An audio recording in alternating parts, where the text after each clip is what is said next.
Parshat Chayei Sarah, when Sarah dies, Abraham searches for land on which to bury his wife. First, the Hittites offer Abraham the use of their land free of charge, but he rejects their generosity and asks to be brought to Ephron in order to buy the land. Again, Ephron publicly offers Abraham the use of his land as a gift. Again, Abraham refuses this generosity and pays Ephron a large amount, immediately and meticulously, in order to acquire the land. My friend and teacher Ari Hart suggests that perhaps the Hittites offer Abraham free access to the land because he is powerful, respected, and rich. In other words, because Abraham is rich and well-loved, the Hittites offer him something he doesn't really deserve. But Abraham, being strictly honest and fair, refuses to take advantage of his powerful social position.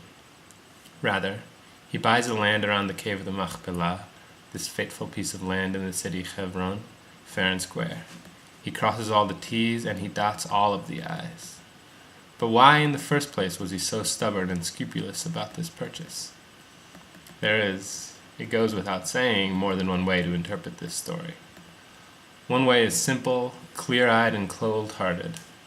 Abraham refused the generosity of the Hittites because he knew that they would try to cheat him eventually. He knew that these Hittites would not stick to their word if he did not acquire legal deed to the land. After all, people are tricky, and one can never rely simply on the word or the goodwill of a neighbor. Moreover, Abraham wanted to ensure that this land stayed in the possession of his family for time immemorial. Therefore, he was scrupulous about the acquisition and the payment.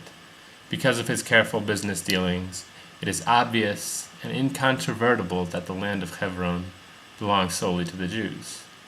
After all, Abraham bought it fair and square.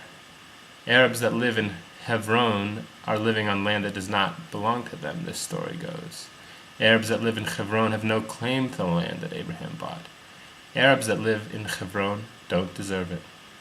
Despite our joint lineage from Abraham, this story says, only Jews are the true inheritors of Abraham's purchase. This Shabbat, on Shabbat Chayei Sarah, there will be many people who recite this story. However, there is another way to read Abraham's meticulous acquisition. What if Abraham bought this land because he knew it was wrong to use his power and strength, his wealth and his reputation to take something away from a less powerful neighbor? What if Abraham bought this land because he didn't believe that he inherently deserved it, because he didn't think that this land, or any land, was rightfully his, but rather that he had to be straightforward and honest in order to earn the right to bury his wife on the land?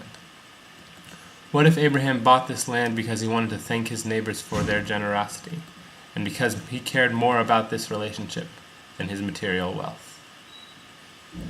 If we choose to read Abraham's actions this way, it changes the story.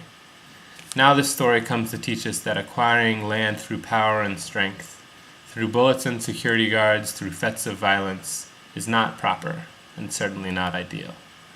It comes to teach us that the idea of an inherent right to land is problematic and simplistic. It comes to teach us that we should care more about our neighbors than about our real estate holdings. That honoring and respecting our Palestinian neighbors is not simply a rhetorical trick or necessary evil.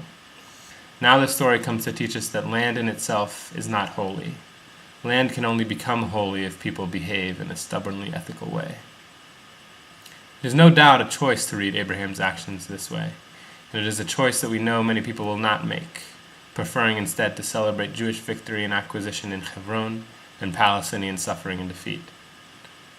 But this week, I will choose to read Abraham's thinking in the latter fashion. Perhaps you will choose to read him this way too.